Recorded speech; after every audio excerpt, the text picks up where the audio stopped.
예, 여러분 안녕하십니까? 팡팡 터지는 바이블입니다. 예, 정기 예언서 오늘 벌써 22번째 시간이네요. 예, 그래서 본문을 다룰 본문은 사무엘상 17장 1절부터 58절까지입니다. 여러분 잘 아실 거예요. 잘 아시는 다윗과 골리앗이 싸운 싸움이에요. 그러니까 뭐 저는 내용은 뭐 여러분들이 너무 잘 아시기 때문에 제가 설명하지 않으려고 하고요. 의미만 조금 집어내서 여러분과 함께 좀 생각하도록 하겠습니다. 우선은 그 17장 전체고 그것과 관련된 것이 18장까지 이어지거든요. 그러니까 거의 다윗과 골리앗 사건은 두 장에 걸쳐서 기록이 됐다 이렇게 봐도 큰 문제가 없을 것 같아요. 다음 시간에 이제 18장 우리가 다룰 텐데 왜 이렇게 길게 사무엘서 기자가 사무엘상하를 쓴 기자가 이거를 이렇게 길게 썼을까? 이게 이제 굉장히 이 사건이 중요하기 때문에 그렇죠. 그러니까 어떻게 보면 그 다윗의 어떤 그 역사, 개인의 어떤 삶을 볼 때에 rising of David. 그러니까 그 다윗이 일어서고 어떤 역사의 전면에 그러니까 데뷔하는 것을 이 사건을 통해서 설명하고 표현하려고 하는 그런 의도가 있었다 이렇게 보이는 거죠. 그러니까 다윗이 기름 부음 받았는데 그거는 그 가족만 아는 거고 사실 그 몇 사람만 아는 거잖아요. 그래서 다윗이 왕으로 기름을 받은 후에 역사의 전면으로 등장하는 계기가 된 것이 이것이 바로 다윗과 골리앗의 싸움이에요. 그러니까 뭐 데뷔치고는 굉장히 화려했다 이렇게 생각을 할 수가 있을 것 같습니다. 다윗이 자기보다 덩치가 훨씬 큰 그 전사인 뭐 아주 젊었을 때부터 어릴 때부터 전사로 길러진 골리앗을 물맷돌 여러분 조그만 돌멩이는 아니에요. 물론 야구공만한 큰 돌멩인데 이걸 던져서 싸워 이겼다. 뭐 이거는 사실 상대가 안 되는 전력상 외견상 전력이 상대가 안 되는 상대를 싸워서 이긴 거잖아요. 그러니까 이제 이후로도 역사 속에서 다윗과 골리앗의 싸움이라는 제목을 달고서 뭐 시시각각으로 인구에 회자되는 그런 그 사건이기도 합니다. 말도 안 되는 그런 그 열세 전력으로 그런 전력으로 강한 아주 엄청난 전력을 갖춘 상대를 싸워 이기는 일을 가리키는 그런 상징적인 어떤 표현이 됐어요. 그래서 다윗과 골리앗의 싸움 그러면 이제 그런 걸 나타내는 거죠. 그래서 저는 이제 본문을 보면서 그런 생각이 들었어요. 단순히 뭐 골리앗을 그렇게 제너럴라이즈하고 일반화해가지고 너무 넓혀서 생각하는 것보다 본문에서 사무엘서 기자의 어떤 생각은 골리앗이 어쩌면 사울을 상징하는 거 아니겠는가.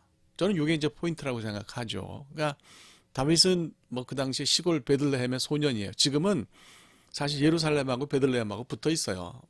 예루살렘에서 베들레헴으로 넘어갈 때 베들레헴은 아랍 사람들 자치 지역이기 때문에 이제 어떤 그 벽을 지나가야 되고 뭐 건문을 합니다. 신문이 아니고 건문을 하는데 뭐 그것만 빼놓으면 실제로 예루살렘에서 뭐 제가 있던 곳에서 베들레헴으로 들어가는데 한 20분밖에 안 걸렸어요. 자동차를 타고. 그러니까 붙어 있다 이렇게 행정적으로 볼 수가 있어요. 물론 그 자치를 하니까 이제 뭐 이스라엘에 직접 통치가 뭐 적용은 되지 않지만 뭐 그렇습니다. 근데 베들레헴이 거기 예수님 나셨기 때문에 뭐 그 거기 만들어 놓은 그 예배당 또 그 옆에 붙어 있는 제롬이 그 벌게이트를 번역한 저는 그거 굉장히 아주 감동받았어요. 우리 정현우 박사님 저를 그리로 데리고 들어가서 막 마감 시간인데도 가보자고 해가지고 들어갔는데 좀 거기 옆에 그 제롬의 동상이 있고 그런 게 이해가 안 갔는데 하여튼 뭐 그런 게 있어요. 그래서 여러분 꼭 베들레헴에 가시게 되면 예수님 나신 그 뭡니까 거기 그 교회만 들어가실 게 아니라 그 옆에 제롬이 그 라틴어 성경을 번역한 그 동굴도 한번 꼭 들어가 보시길 바랍니다. 어찌됐건 다윗은 시골 베들레헴의 소년이고요. 사울은 이스라엘 전체의 왕이잖아요. 이 둘이 싸운다 그러면 뭐 이건 싸움이 안 되는 싸움인 거죠. 다윗은 뭐 단칼에 날아가 버릴 수 있는 그런 존재인데 나중에 보면 사울은 그냥 내리막을 탔고 다윗이 올라가서 다윗이 이겼잖아요. 그러니까 이런 싸움을 미리 보는 그러니까 사울과 다윗의 싸움을 복선을 깔고 미리 설명한 것이 다윗과 골리앗의 싸움 아니었나 이런 생각을 저는 하게 됐습니다. 그래서 여러분도 그런 시각으로 이걸 보시면 굉장히 좋겠다 생각해요. 자, 정황을 좀 살펴볼까요? 이스라엘과 블레셋이 싸움을 하는데 뭐 블레셋은 계속해서 이스라엘을 괴롭혔고요. 역사 속에서 보면 다윗 시대 이외에는 사실 이스라엘이 확실하게 블레셋을 제압한 적이 없었던 것 같아요. 소고라는 곳에 그 블레셋이 진을 쳤어요. 소고와 아세가 사이 에베스 담림에 진을 쳤다 이렇게 성경이 기록하죠.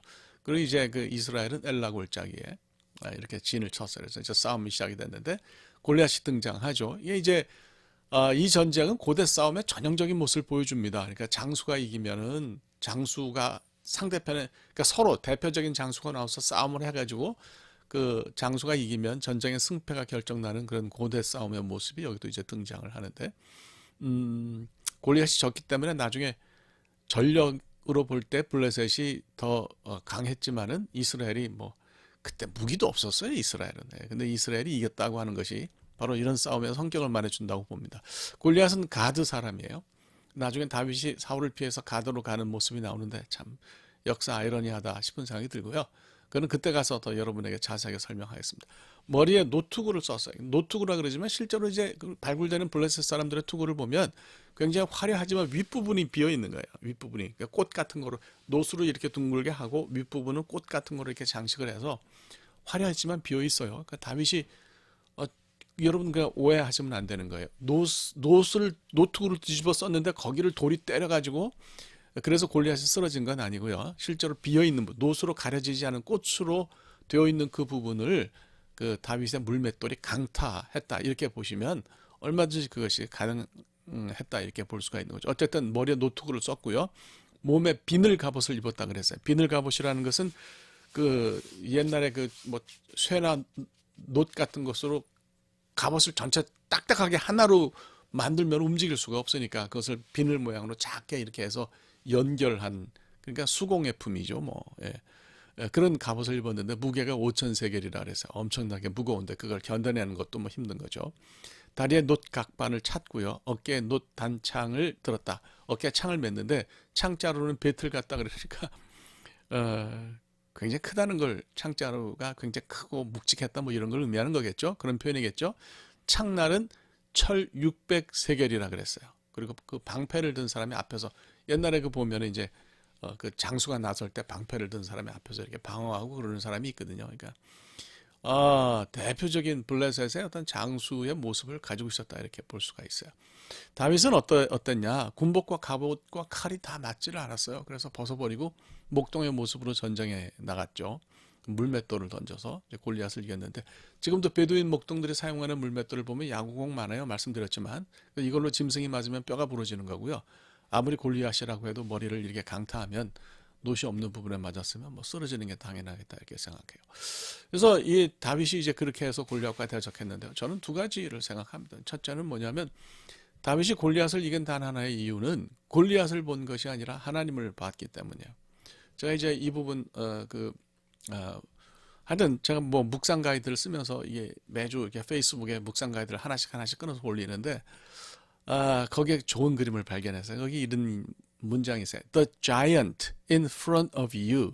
네 앞에 있는 그 거인이 is never bigger than the God inside of you. 내 안에 계시는 내 안에 존재하는 그 하나님보다 절대로 결코 크지 않다. 그러니까 뭐 아무리 어떤 거인이 또 힘든 일이 고통스러운 일이 우리 앞에 서서 우리를 위협할지라도 그 고통이나 고난이 우리 안에 계신 하나님보다 크지 않다는 거예요. 굉장히 은혜로운 말씀입니다. 우리는 일이 생기면 주변 상황이나 일을 보고 낙심하기 쉬운데 하나님을 바라보지 않고 일을 바라보면 그건 낙심이 돼요. 그런데 그 일을 바라보지 않고 하나님을 바라보면 되는 거죠. 그래서 45절에 다윗이 그러죠. 나는 만군의 여호와의 이름으로 내게 나간다. 다윗이 가진 것이 물맷돌이었는데 그게 뭐 무슨 상관이에요. 던지는 분이 하나님이시고 그러면 되는 거 아니겠어요? 그래서 그 만군의 하나님이라는 표현을 쓰는데 만군의 하나님이라는 표현은 성경에 261번 나옵니다. 사무엘상 1장 3절에 처음 등장해요. 히브리 말로 아도나이 세바우트인데요.